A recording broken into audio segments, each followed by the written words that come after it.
Hello friends, Radhe Radhe. Durga Saptashati का पाठ प्रतिदिन जरूर करना चाहिए। अगर आप दुर्गा सप्तशती का पाठ प्रतिदिन नहीं कर पा रहे हैं तो नवरात्र में दुर्गा सप्तशती का पाठ करना बहुत ही अच्छा माना जाता है। दुर्गा सप्तशती एक हिंदू धार्मिक ग्रंथ है जिसमें राक्षस महिषासुर पर देवी दुर्गा की विजय का वर्णन है। दुर्गा सप्तशती को देवी महाचंडी पाठ के नाम से जाना जाता है, जिसमें 700 श्लोक हैं जिन्हें 13 अध्यायों में बांटा गया है। दुर्गा सप्तशती का छठा अध्याय धूमलोचन वध पर आधारित है। मैं सर्वेश्वर भैरव के आंख में निवास करने वाली परमोत्कृष्ट पद्मावती देवी का चिंतन करता हूँ। वे नागराज के आसन पर बैठी हैं। नागों के फणों में सुशोभित होने वाली मणियों की विशाल माला से उनकी देहलता उत्साहित हो रही है। सूर्य के समान उनका तेज है। 3 नेत्र उनकी शोभा बढ़ा रहे हैं। वे हाथों में माला, कुंभ, कपाल और कमल लिए हुए हैं तथा उनके मस्तक में अर्धचंद्र का मुकुट सुशोभित है।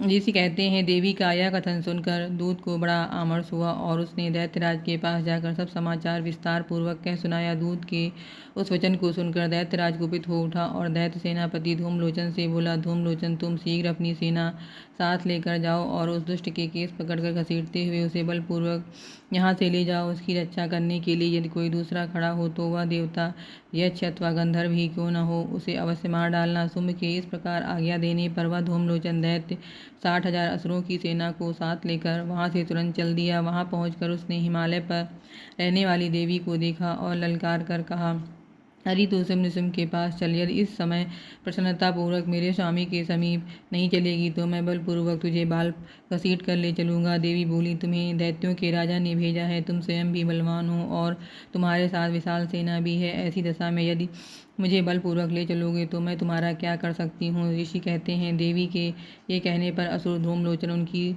ओर दौड़ा। तब अंबिका ने हूँ शब्द के उच्चारण मात्र से उसे भस्म कर दिया। फिर तो क्रोध में भरी हुई दैत्यों की विशाल सेना और अंबिका ने एक दूसरे पर तीखे सहायकों, शक्तियों तथा फरसों की वर्षा आरंभ की। इतने में ही देवी का वाहन सिंह क्रोध में भरकर भयंकर गर्जना करके गर्दन के बालों को हिलाता हुआ असुरों की सेना में कूद पड़ा।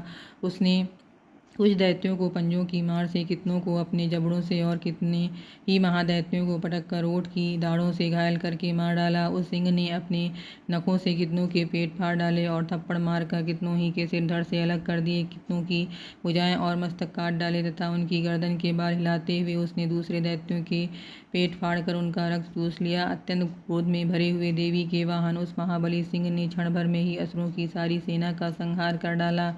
शुंभ ने जब सुना कि देवी ने धूमलोचन असुर को मार डाला तथा उसने सिंह ने सारी सेना का सफाया कर डाला, तब उस दैत्यराज को बड़ा क्रोध हुआ। उसका ओठ कांपने लगा। उसने चंड और मुंड नामक 2 महादैत्यों को आज्ञा दी, हे चंड और हे मुंड, तुम लोग बहुत बड़ी सेना लेकर वहां जाओ। उस देवी के बाल पकड़कर अथवा उसे बांधकर शीघ्र यहाँ ले आओ। यदि इस प्रकार उसको लाने में संदेह हो तो युद्ध में सब प्रकार के अस्त्रों तथा समस्त आसुरी सेना का प्रयोग करके उसकी हत्या कर डालना।